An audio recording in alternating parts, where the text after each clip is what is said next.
Hello and welcome to another Social Media Power Talk for Social Media Today. I'm David Amerland, your host for the day, and along with Alexander Ricky Gonzalez, we're going to try and guide the conversation over the next hour. We talk about keeping real like we know what it means.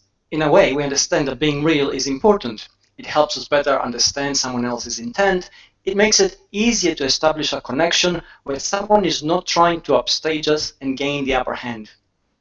We live in really funny times.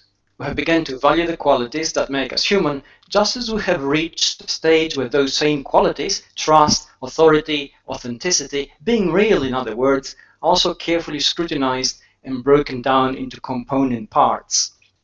Human economic behavior is a funny thing. The moment we can understand how something works, we try to devise a way to manipulate and work around it so that it works in our favor. But that means that we also attempt to essentially manipulate the very things we study. And in the act of manipulating it, we lose the very quality we covet. It is a paradox of sorts. It most probably requires a delicate balancing act in order to achieve it, and most businesses are incapable of doing that. With more than half of all businesses seriously underusing social media, and with a whole lot of marketers seriously trying to abuse it, the question of where real ends and fake begins never seems to be far from the surface of most conversations. For some, the need to understand what real looks like is important because then they can truly try and fake it. For others who understand real is important to them because it becomes something which allows them to understand more about themselves, what they do, who they are, and why they do things. Irrespective of where you are in the spectrum of things being real, the fact is that the conversation is going on. We need to constantly question what real is and how it is achieved, and it is critical to have as open a discussion as possible. For those of you who don't know him, Vincent Messina has always been a voice whose quality of being real has been difficult to disguise. We have him here with us today to discuss just how we can square all this and move forward. Vincent, welcome. Hello, David. How are you today? Excellent. And yourself? Great. We're very pleased to have you here. And let's start off the discussion really by introducing a little bit about yourself. What sort of kind of marketing do you do? What led you into marketing? What's your unique take into all this very real conversation? I'll go as far back as my education. I have a degree in industrial management and a master's degree in accounting, and I was a public accountant in America, a certified public accountant for about 7 years. And I decided that I preferred the sales end of even accounting. So I changed careers and I started selling business software for companies like Oracle and PeopleSoft. And then after about 9 years of that, I decided I didn't like corporate selling. So I decided to start a sales company because I like selling, I just didn't like the corporate side of selling. And then after about 3 years of realizing I was a sales guy without leads, I decided to teach myself how to be a marketing consultant. And at that point in time, I noticed that the number of professional service providers were not doing their marketing very well. So I decided to shift, rebrand, beginning in 2014 to provide consulting services to dentists, accountants, and lawyers. So today, what I do is I function basically as an outsourced business plan creator, strategic marketing plan creator, and I bring resources to bear to help professionals execute on the growth of their business. Perfect, because with that introduction, I mean, the first question I'm going to bring up is, if we're starting to discuss real, how real is important, the question becomes, well, then marketing, as we traditionally understand it, is dead. So if it's dead, do we still need marketers? And is it dead to begin with? What do you think?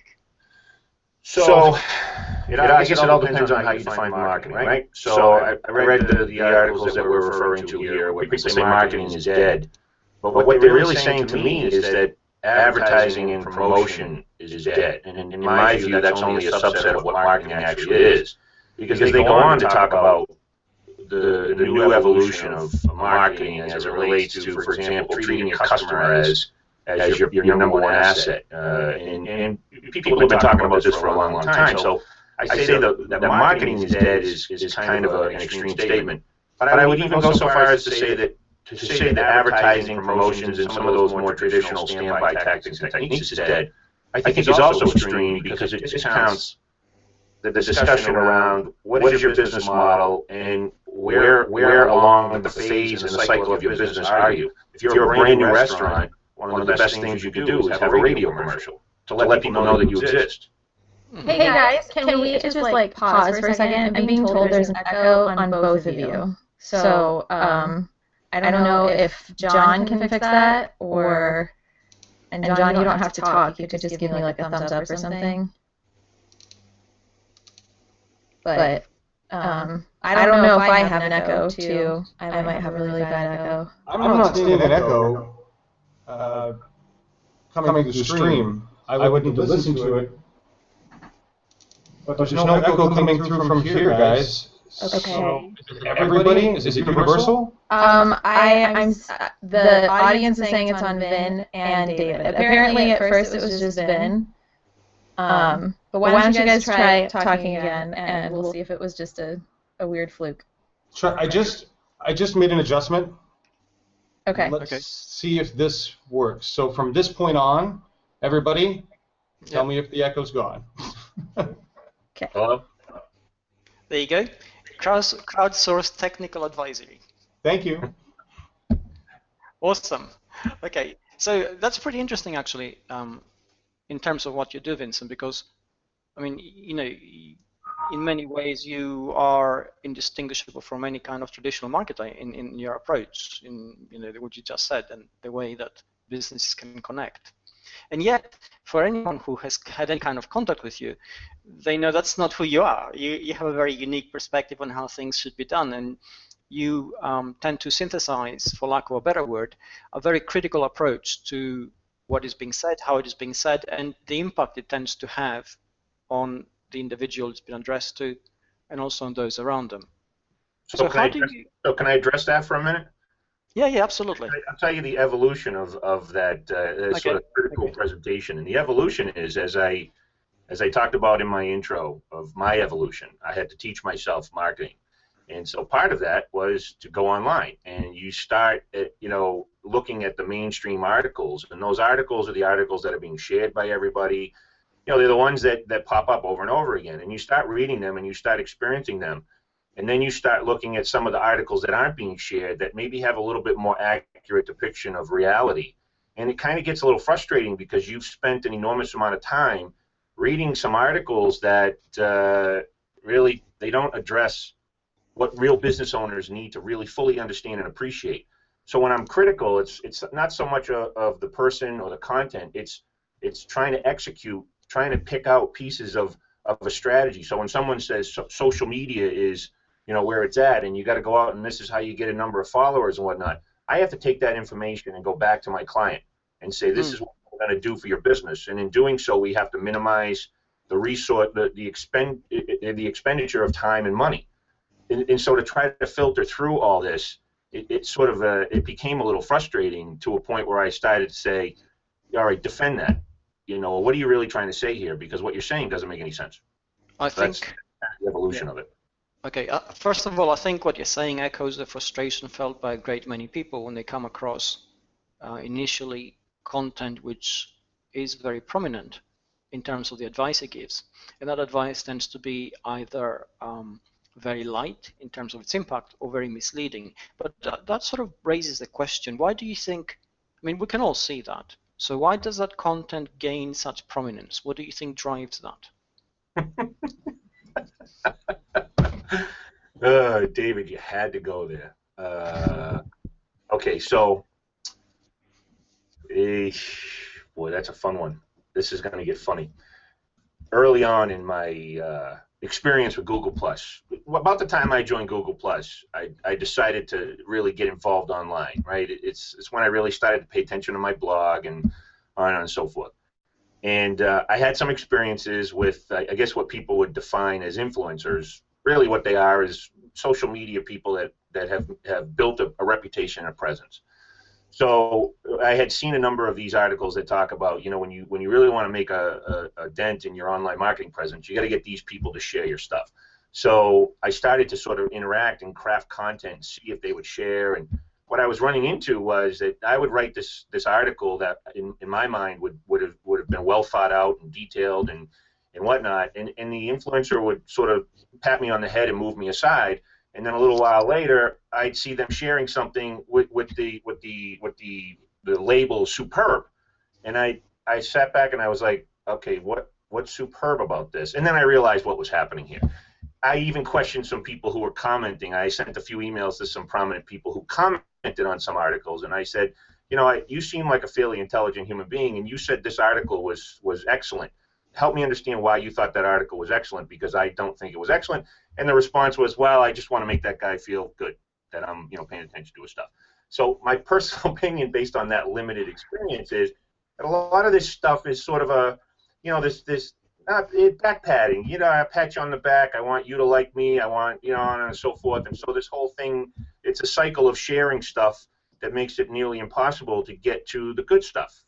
You know, and oftentimes the good stuff is written by people you've never heard of, people that don't have big followings, and so that's kind of why I laughed at the question, because that was my experience. Now, I'm not saying to you that that is the way it is.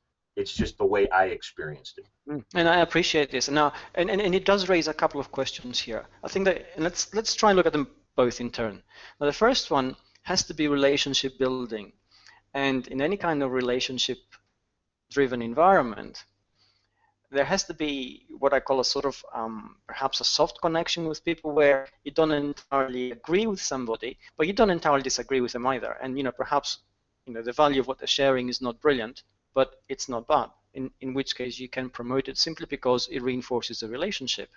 The second one is, I suppose, is that essentially when it comes to people. Hey, David. Yes. Apologies, I lost your camera. Okay. I'm fixing it right now. Just give me Okay. 2 seconds. Okay. Okay. Apologies. That's Keep okay, talking. Nobody can see you, though. Okay. Okay. Now, the second one, I suppose, is that, you know, when it comes to actually talking about people, we can't always be driven by a very hard logic of what's in it for me in terms of value, because that tends to bring all sorts of different questions in the relationship into perspective. Now, within that very broad framework, I suppose it is inevitable that within certain circles and certain connections, some content which perhaps is not very valuable will surface. But it doesn't really address what you said, or what you said you experienced, which is why we see consistently content which is not so valuable appear again and again and again, when we all know it's very light. Yeah. So, okay, so here's answer number 2 to that. okay. And this may rub marketers the wrong way, but I'm a sales guy. I'm an accountant first, then I'm a professional salesman turned marketer. So in sales, we think of the sale first. We don't think of awareness. We don't think of going viral. We don't think of these vanity metrics that make, you know, the old idea of reach. You know, what's my reach, right? Salespeople don't think of reach. We think of how are we going to get the person sitting across the table to make a decision to change in our favor or in our direction. So what I saw, and what I consistently still see, is this notion of things that don't funnel down to a conversion type of a metric. I'll give you a perfect example of who I love. Conversion XL. Guy's name is Pete Blajai. He writes a blog on conversion optimization. His entire world is based on data around what gets people's behavior to change. It's a brilliant blog because it's a blog about affecting some sort of a change, whereas it's not really this fantasy land of create this awesome video, create this epic piece of content, and all of a sudden the world will be at your feet. That's not really, that doesn't address the issue of how do I get this group of people or this individual to make a change. So I think the content is light oftentimes on context, right? The context of someone says, we did a study, and this actually isn't related to someone that I don't want the person who did a Twitter study to think this is about them. This is about something else. But all of a sudden, the Twitter study comes out and it says images are more likely to get shares. I sit back and I say, very first thing, so what? I say, so what? What does that mean to me? Now, it's not to say that the study is bad. It's to say, what's the next level of that study that says to a small business owner, does this really matter to you? What's it, give a little context in terms of a business model, give a little context in terms of an industry type or something that says, in terms of bringing people across the board, across the line to the label of customer, what does this mean? Because likes and shares and favorites and all that stuff, that's okay if you're into awareness, popularity, and celebrity. It's watered down advice for a small business owner, a big business owner, quite frankly. Even the largest of companies, it's watered down advice. Okay. Again, I think you raised some really critical issues here, and as you were talking, I was making a few notes. So let's talk about this. When somebody shares something which has worked to their experience, and perhaps they're not very quantitatively driven, and I appreciate you bring an accountant's focus on numbers and data to things when you actually look at them, but a lot of people don't. Intuitively, they know it works, and they're trying to share that knowledge across. And I think this is a fault within inverted commas, is a soft comment, that a lot of people in social media share simply because they're not metric driven, they're not data driven, but they do have an experience of how things work and what makes them work. So that's the first thing which comes to mind from your comment, which I think, again, it's a very valid comment. We always should perhaps have data, but an overly focus on data sometimes may miss a lot of other things. And intuition is also a good starting point. The second thing I think is, you mentioned the study on Twitter, and I think most of us know which one it is, and I think it's a good study. You're right, it's not holistic in terms of it doesn't give us a lot of other things which we need to, but I think in this kind of environment we live in, don't you think there's a co-creational, cooperative element where everybody tackles things from a different perspective, and we all sort of create different slices of the reality we're living in for everybody to see? So that was a very... And in terms of that, it's perhaps unrealistic to expect everybody to draw a complete and full picture. I totally agree, and in fact, that's why I was actually referencing the fact that the study that you said we all know what we're talking about. That's not the study I'm talking about, because I actually can't study. This goes back even before I was on Google Plus. There was a number of studies done about content and what gets likes and shares and followers and whatnot, and I'm all in favor of growing an audience and whatnot. That's one of the things that I do for my clients, and really help them wrap their minds around getting noticed, right? So I get it. That particular study that you just talked about is fine, and I agree with you. It's not so much that I'm even now, and by the way, I've evolved to some degree to rethink through this and think more like that, to say not every study is going to be holistic in its nature. That particular study I liked. I'm speaking more, the general fluffy stuff, that you sort of see in terms of marketing advice, and when you peel back the layers, you even discover that some of the people giving the advice haven't really executed on a legitimate business model. They haven't built a business, but they're building a celebrity out on social media. So you got to be careful. I wrote a post a while back that says, whenever you're looking at someone giving advice, find out what their agenda is. Find out how they make money, and then peel back the layer on that advice. Some of it's good. Some of it is good contextually. Some of it may not apply to you. And so, I've seen a dentist. So, for example, I work with dentists. I've seen a dentist. They'll go to a conference and they'll hear someone talk about Facebook, and the next thing you know, at the end of a long day, they're spending 3 hours in their evening on Facebook, trying to figure out how to make Facebook get clients to pick up the phone or patients to pick up the phone and call them. Right. That's misleading. A dentist really probably shouldn't be doing that. So it comes from that kind of experience as well. Okay. But I understand. I agree with you that my demand isn't that everybody needs to be holistic. I just think that some of the stuff out there is really very specific to a particular type of business, and you can say that very easily in an article. Mm-hmm. Okay. We've got a comment from Danny Brown, which Alex has wrangled for us. Oh, boy.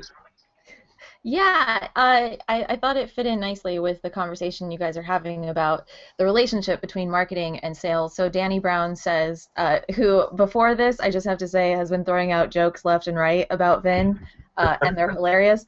But Danny Brown says, good marketing is sales, good sales is marketing. They're both interconnected and impact each other's result. No audience via marketing, no sale. No sale for income revenue, no marketing. So I'm curious how you guys feel about that. Yeah, he's Dan, trying. David, before you go, can I just say, interestingly enough, Danny Brown's book on influence marketing, at the risk of sounding like I have a man crush on Danny Brown, is one of the best pure marketing books that I've ever read. It's one of the best business books I've ever read. To address Danny's comment, I tend not to say this publicly too much because people think it's a little bit extreme and a little bit crazy. But I think everything is marketing. And I would even go so far as to defend the position that says human resources is marketing, finance is marketing. And the reason I suggest this is because a business is a business for a purpose. That purpose is well defined. It's I have something to offer, and I want somebody to pay me money for it because it provides them value, putting aside all the social consequences of being a business. So if everybody is in line with that, you hire people in HR to serve that purpose. Your finance and operations is supporting HR and investments for that purpose. Everything is really marketing. I don't think the delineation between marketing and sales exists because of big companies that need a role. They need to tell you this is where you sit on the cycle or the evolution of I introduce myself to a prospect and now I'm going to close them as a customer. But marketing and sales really are the same thing. Just they exist on a different place on the spectrum of a buying cycle. That's it. That's a very interesting comment. And I think it sort of naturally leads us to the next question, I suppose. If everything is marketing, to which most people would agree, and everything is intentional, which means there's always an agenda in every kind of connection, does faking it still work? Can we get to a relationship where we don't have to be sincere, we just got to be what we think we should be doing to connect with our audience, make a sale, and move on? Does that still work? Okay, so can I really blow the roof off this thing? Yes. Go on. Yes, I said you. So you and I met, and I searched. Google Plus doesn't keep a record of these comments, but you and I met online. From me sort of having a debate with you, and I still give you credit for actually giving me the time because that was hilarious. But where I said, this is kind of crazy because. So I think faking it works until you're found out you're faking it. Then all of a sudden it doesn't work. But so I prefer not to fake it. But clearly, you look out at the world of Bernie Madoff, right? He was doing great right up until he wasn't doing great. I mean, so when you ask that question, I sort of sit back and say, no, it doesn't work for me. Anybody who knows would know that. I prefer the honest approach. But when you say, does it work? I say, well, yes, I do think it works. Right up until that point, someone finds out you're lying. So then I guess someone would conclude, no, it doesn't work. But if we're talking about just pure business and results, I would say, yes, it works. If we're talking about our contribution to mankind, no, I don't. I think it's terrible. I think it's awful. You just be what you are and focus on providing value so that the people that pay you for that value get what they paid for. And it's a fine distinction, I suppose. But here's another question that follows on to this. We live inevitably we live in a data-driven environment. Everything we do can be quantified. We're using a number of tools to measure impact and influence and sentiment and opinion. And we sort of reverse engineer a lot of the things we do, trying to see what creates more trust, creates better relationships. As we do that, obviously the moment we have something which we can see, we try to affect it. So aren't we caught in a cycle of discovery where we're trying to understand what is real, but in effect we're creating the conditions to artificially create it, which makes it go away? I'm not exactly sure I follow that question to give a decent answer. My head is kind of spinning with that one. Can you rephrase that? Yeah, I mean, let's take something relatively simple like trust, and we know it isn't, but we know that trust can be broken down into 4 steps, where it goes from contact, perception, assessment, and connection. And those 4 steps are quantifiable in every situation to very specific actions. By studying that and looking at the effectiveness of what we do, aren't we essentially creating a blueprint which somebody who is not trustworthy can take away and apply?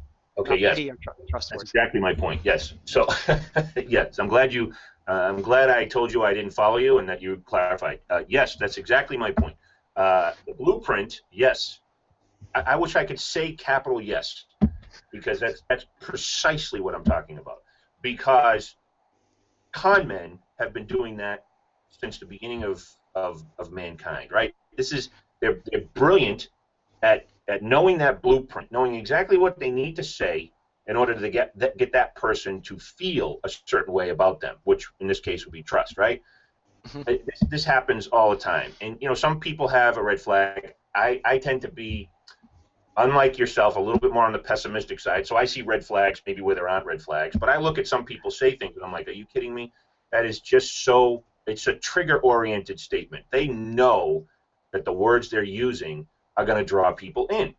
And so from that perspective, when you look at that kind of a blueprint concept, I think it's very easy to manufacture trust because you're playing on what people hope for, right? That's what I think the thing is that the phenomenon is they want you to be real. You're saying all those wonderful things. They want that to be real, right? They're praying for that to be real. At the same time, don't we all sort of live in a very transparent world at the same, yes, we can do this, but everybody can see it, right? And people can see it who actually understand the mechanics. So doesn't that, it's almost like a panopticon of the Victorian age where everybody is being watched all the time, including the watchers. And that tends to create a degree of honesty in the entire enterprise, simply because you're not sure who's watching and what they're seeing. Okay. Excellent point, and one that I'm not surprised that you made. Because I'm not exactly entirely convinced that people, when they're watching, are watching the same show that I'm watching. So we'll put that aside for the moment, because what I will tell you is there's a book called Absolute Value. I talk about it actually quite often, written by Emmanuel Samuel and his counterpart. The concept is the absolute value from the perspective of people can experience the value of you before they experience you through the experience of other people, right? So I go into Lowe's, which is reputation, right? Well, reputation, it's opinion. It's what David Amerlin writes a blog about, someone says, or reviews and testimonials. At the end of the day, the internet has moved us closer to the ability to. I'm at a store, I'm at a retail store, and I'm looking at the box of something. The traditional marketing is the box. It's the image. It's what the promise is. And were it not for my phone and the ability to go look and see what the reviews are, I would have bought the box, because the box was the message from the marketing company or the marketing division of this particular company. It said exactly what I needed it to say. When I looked at the opinions of people online, it said just the opposite. So they lost the sale, right? Because I was able to experience that product outside of what marketing wanted me to agree with. So I think that the technology side of things, where people are voicing their opinions, social media, blogs, whatever it is, the technology has allowed us to voice it, and it's also allowed people to access it, right? This is what that whole book is really talking about, which I don't think is revolutionary. I just think a lot of marketers haven't really caught on to the fact that they're not in control. That they're craft the message. But why is that? I mean, you bring up a very interesting point just now. You're right. A lot of them don't realize that they're not in control. There are a lot of companies which don't realize they're not in control. And the moment you suggest that, they begin to back away because they fear that loss of control. But why? Why haven't they caught on? I mean, they're as intelligent as everybody else, and a lot of people can see it. No, I can tell you in 9 years of professional sales, I can tell you that I was never in control of any sales cycle that I won. The control was on the customer side, and all I did was trying to navigate that communication ecosystem to make sure that wherever I landed, I was in the best position to be chosen. But really, at the end of it all, I had very little control. Most people subscribe to that. That guy can sell ice to an Eskimo. They want to believe in their mind that this is possible, right?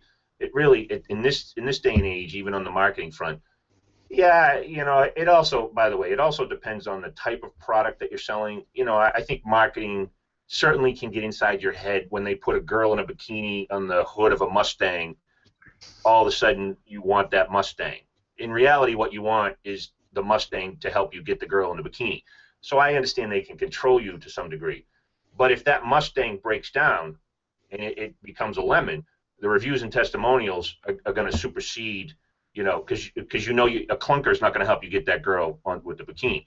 So I think there's a movement now towards the idea that people's opinions matter more now than they ever did before, which means marketing is having less control. The message has to come from, we get to now providing good customer service. We're providing a product or service that people want to talk about in a positive way. Okay, and I think Alex has brought up another great question from Danny. Yeah. So this actually sparked a really interesting discussion in the Google Plus event page. So Danny asked, question for the panel, I see many blog posts and bloggers trying to push back on the faking and soft metrics, etc. I'm sorry, this question's really funny just because I know Vin. Yet they're almost universally met with disdain and the usual haters gonna hate mantra, and are silenced out by sheer numbers of the followers of the fakers.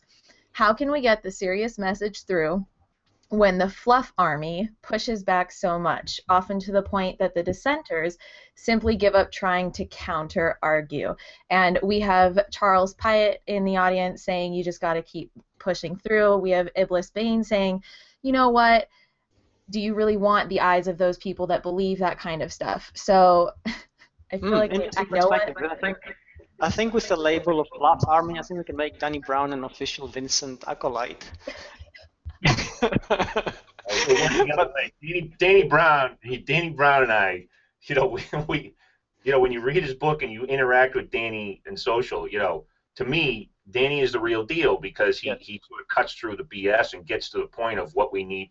And I don't view Danny as a hater any more than I view myself as a hater, but I've asked a lot of questions and have been labeled this notion of a troll or a hater, and it cracks me up because it's like I'm the opposite of a hater. I don't hate people. Well, I mean, Danny raises a very valid question, however, and he's right. I've seen it many a time. The moment somebody is challenged, there's usually one of two reactions, depending on how big the person who is being challenged is. His followers will come and they will sort of gang up on the person challenging them, and we get a little bit of a mob mentality, which goes into us and them.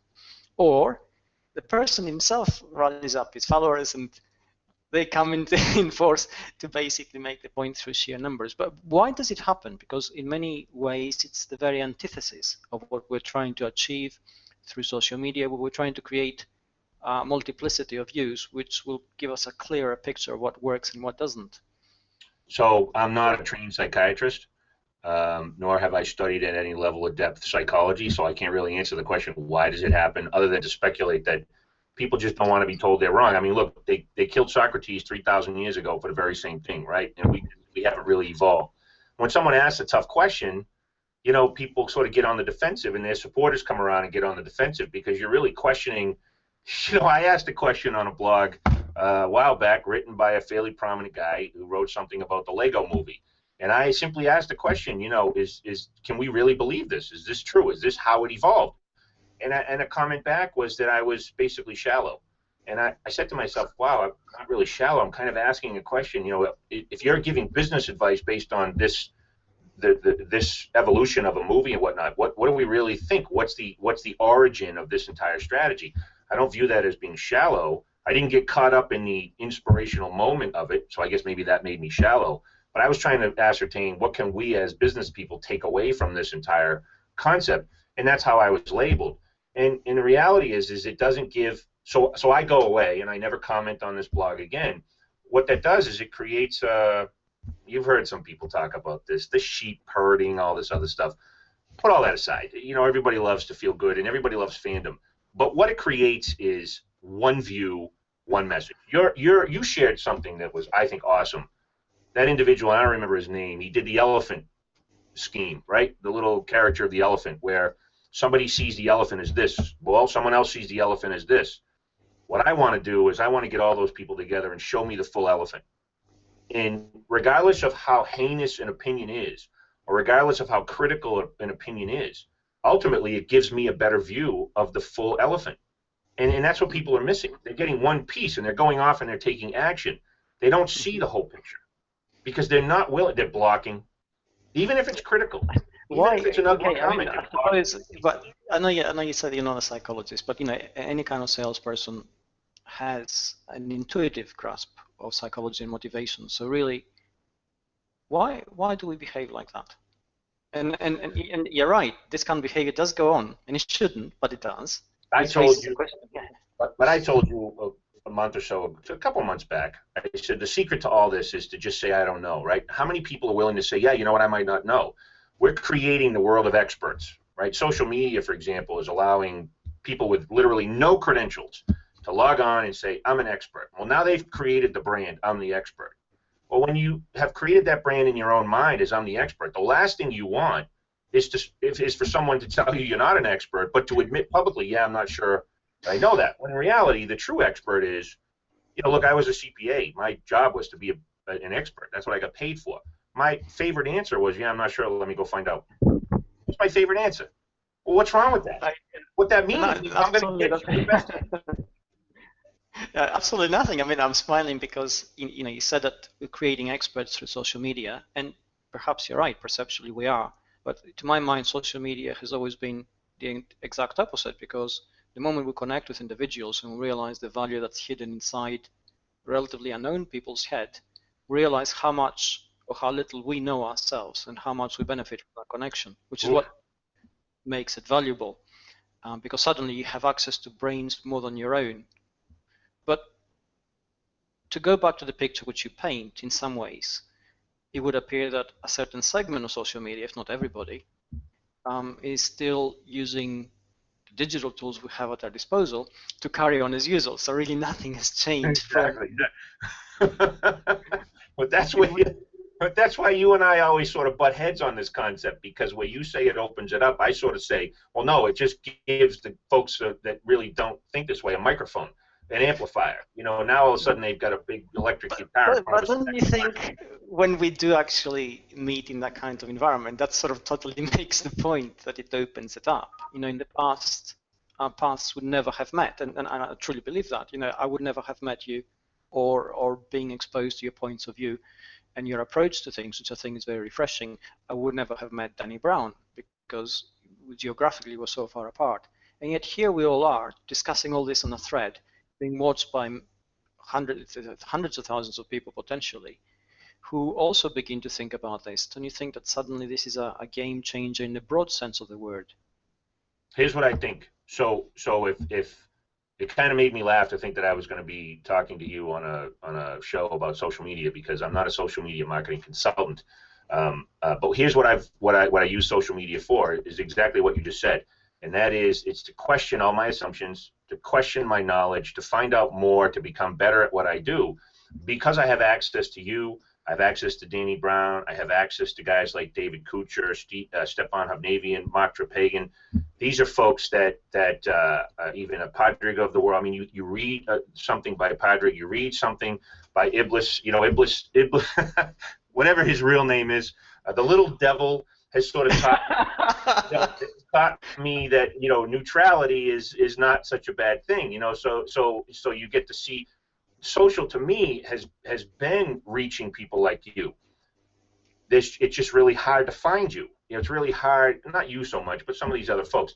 It's hard to find them through that cloud of fluff and warm and fuzzy. Because I do think people, they love the inspirational stuff as well, which is all fine and well and good. But at some point, you got to get to action. You got to do stuff. So I do think I agree with you on that, where I think it's a phenomenal opportunity to have conversations like this, whatever the purpose, whether we're doing this publicly or privately. Absolutely.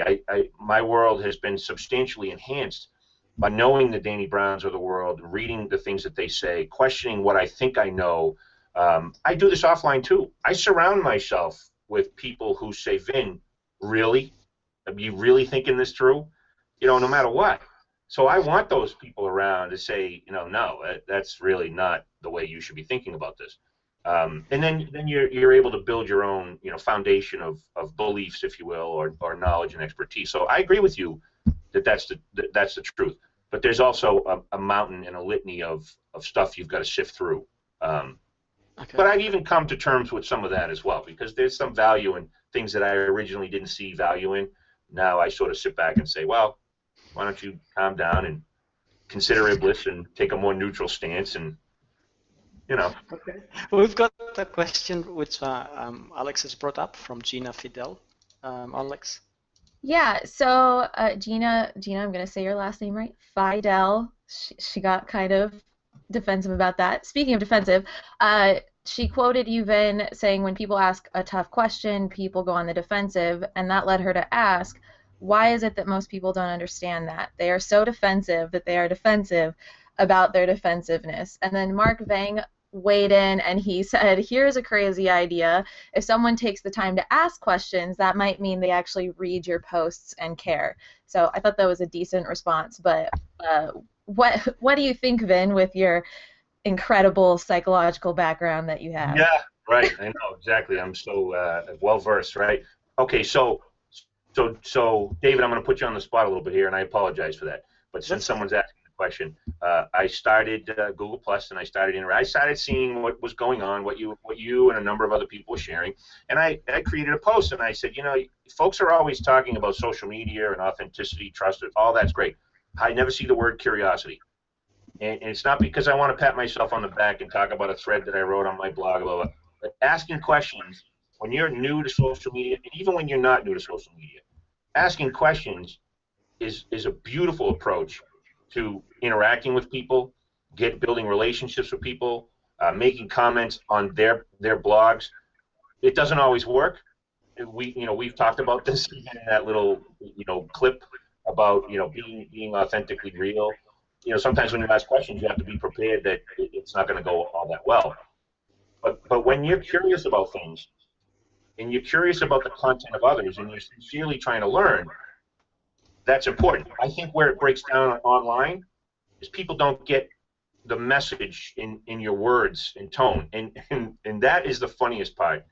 I really wish I could find these comments, this debate between you, me, and Gina a year ago about the notion of authenticity and how sometimes some people's personalities don't come across because you don't see their body language and whatnot. You don't see their face. You don't hear their tone. So when you ask certain questions, they're going to interpret the intent of that question, in my opinion. They're going to interpret the intent based on their own internal voice, whatever they think you meant, and that's how they're going to respond.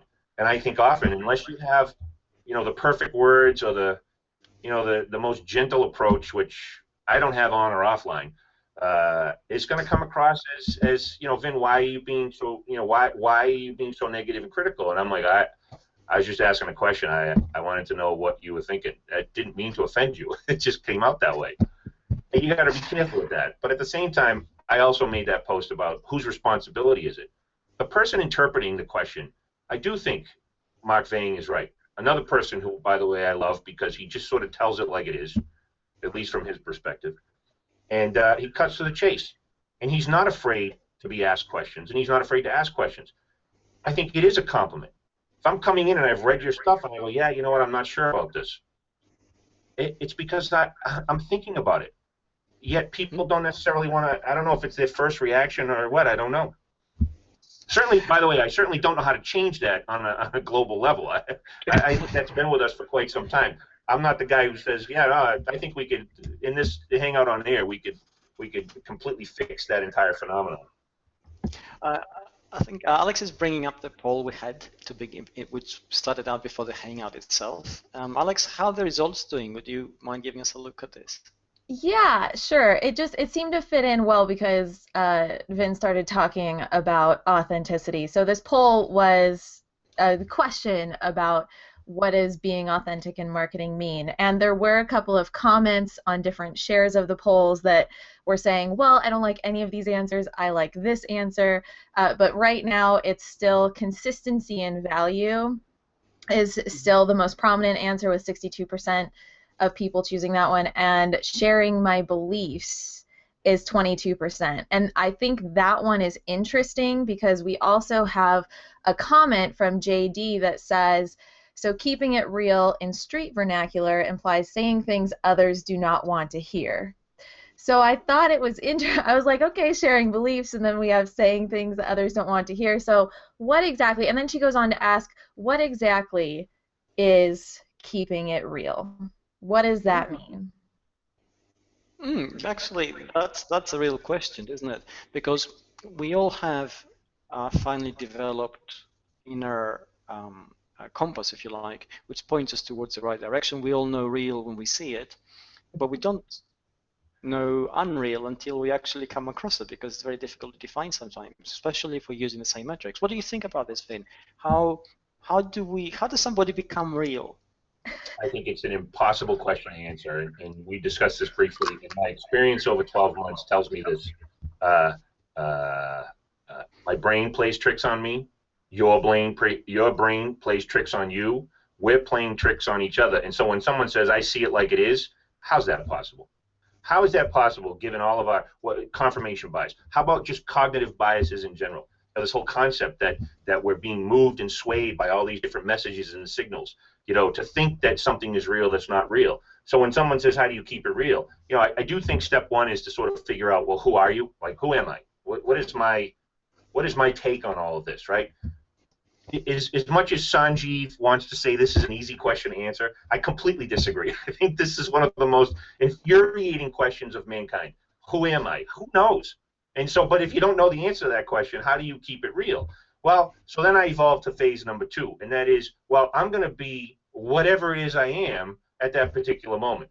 Because I factor in all these down cycles. Life is this roller coaster, and you go up and you go way down. Well, real is wherever you are in that roller coaster. So I can't really be positive if I'm not positive. If I'm being negative and cranky and grouchy and critical and insecure, well, that's who I am at that particular point in time. You often talk to me in private about this concept of evolution and where we are, and everybody's on this path. Well, who I am at that particular moment, like it or not, that's who I am. So I've always sort of tried to be real, whatever that is, whether I'm being tricked, whether I'm being manipulated. Well, it is what it is. If I'm being manipulated into seeing a certain way, well, that's who I am. So that's what I see. I think it's a very difficult thing. But as you'll see a trend, because I private message you, David, often, and I'll send you a scenario, and I'll say, David, this is the scenario. This is how I think, because you usually think entirely opposite. So it helps me to sort of a benchmark or a check to say, yeah, you know what, Vin, you may not be seeing this the way it actually is. You're seeing this the way you see it. And I think it's I think it's an impossible question to answer. I struggle with it all the time. But I always err on the side of whatever Vin is, good, bad, or ugly, that's what it is. And believe me, that comes with an enormous amount of risk. Well, and I think you sort of pretty much answered the entire segment of how does being real work, which is quite fascinating. But you mentioned risk, and I think this is something which we need to address, because the moment you put any part of yourself out in social media, whether you're trying to fake it or not, whether you're trying to be real or not, it is there, and it's part of you. So there's always an element of risk to this. And I think a lot of the reactions which we see today, whether they're adverse, and they shouldn't be, whether they perhaps are too soft when they shouldn't be, are part of this risk-averse behavior which human beings engage in. How do we manage to get past that? Because that's inherent in us. It's always been there. It's a survival mechanism. We try to mitigate risk and increase a sense of security. And when that comes with forming a community where everybody thinks alike, and we get into herd think and group think and sheep and followers, that's part of that mechanism. So a lot of the things which are designed to help us survive can also subvert our very aims for evolution and better survival. Yeah. So to me, my simple view is knowing that you may not know, or that you may be afraid of something, and this is why you're reacting a certain way.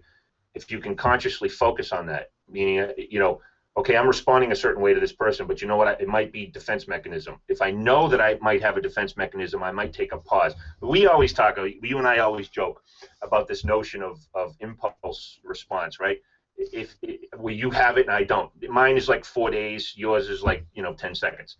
You have that ability to sort of stop right away. It takes me about a week. and I'm okay with that. But the point is that at some point you have to have the knowledge. The only way to impact yourself and the ability to address these things is to know that you are hardwired to fear risk. And so if I know this, then I can go into different communications and relationships and whatnot a different way. Someone posted an article a week ago that said if you act a certain way on social media, your job prospects are going to be mitigated. My comment was, well, no, if you act a certain way, the right jobs are going to show themselves. Well, but that's something conceptually that a lot of people don't necessarily think about.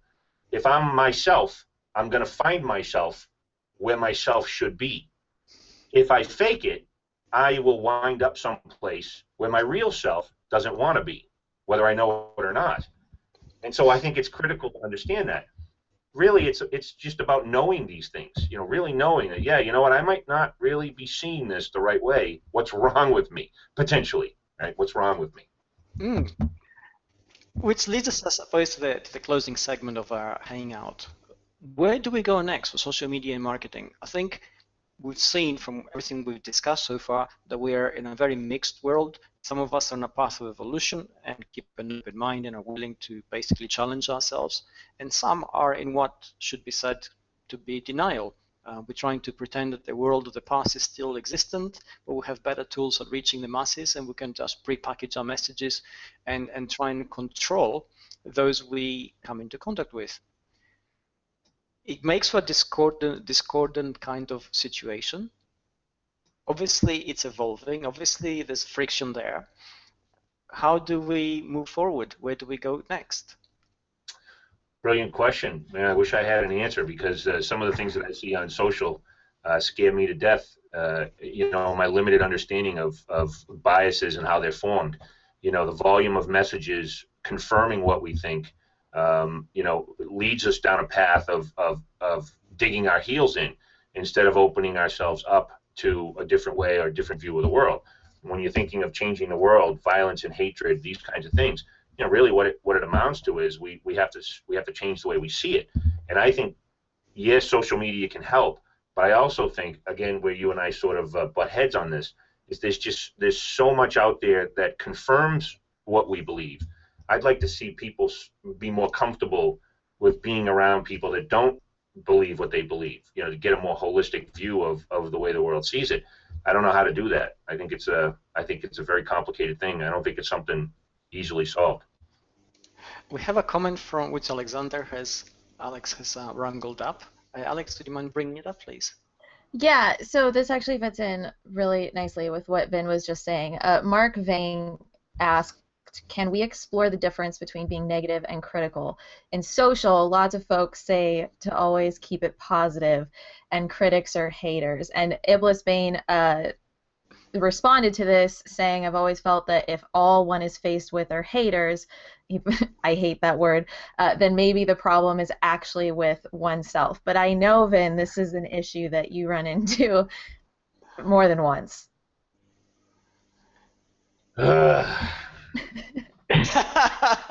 Okay, that's very heartfelt response. I just don't see. I see even the most trolly of trolleys of having value, and I just don't believe in being questioned as being a bad thing. So it's hard for me. I'm more of the Mark Vang ilk, and that's why I like him. It's just I don't mind being questioned that way. I think it's a great question. I think one of the things that really needs to happen is the world needs to kind of stop supporting all these articles that say haters are going to hate.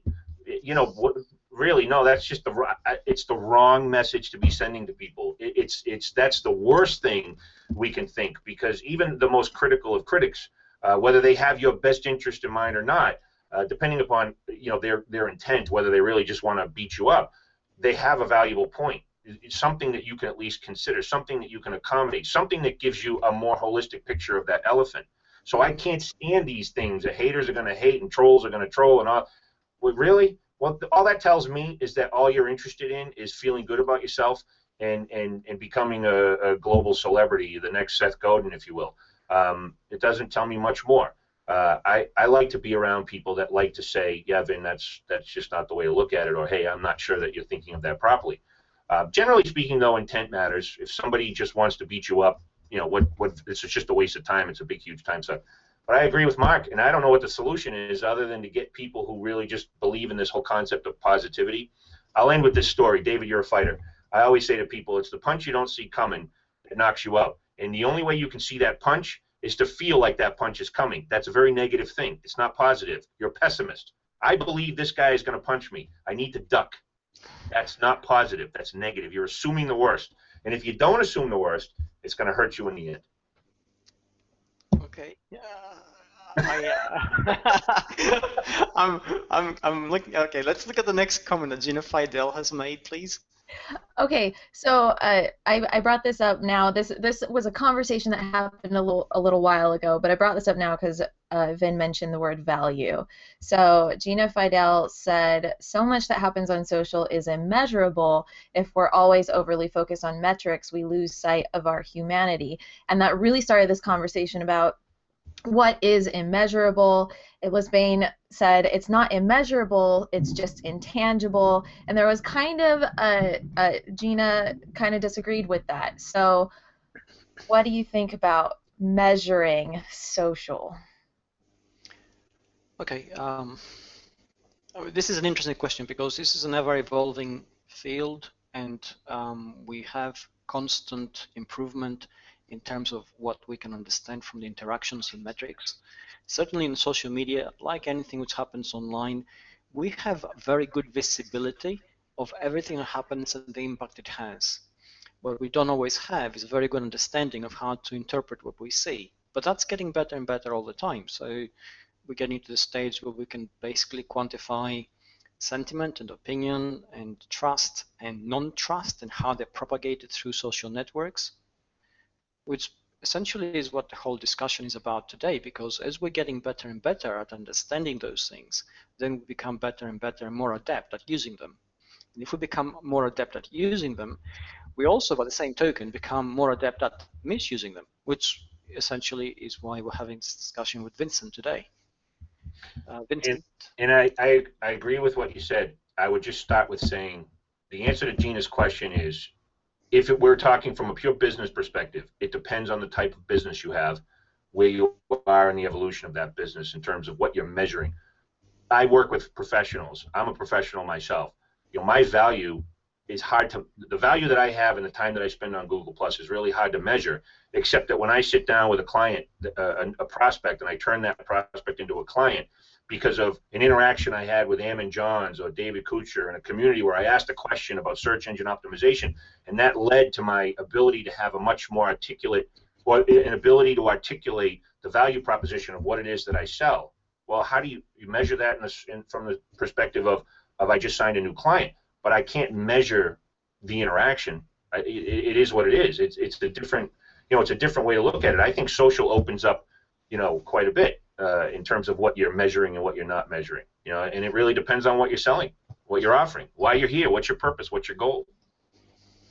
Mm-hmm. Have we got any more comments, Alex? I just have to bring it up because Danny Brown is just killing me. He says haters gonna hate, ainers gonna hate, ainers gonna ain't, and I just it kills me. It's hilarious. That's so funny. I hope there are no grammarians in the audience because they will definitely hate.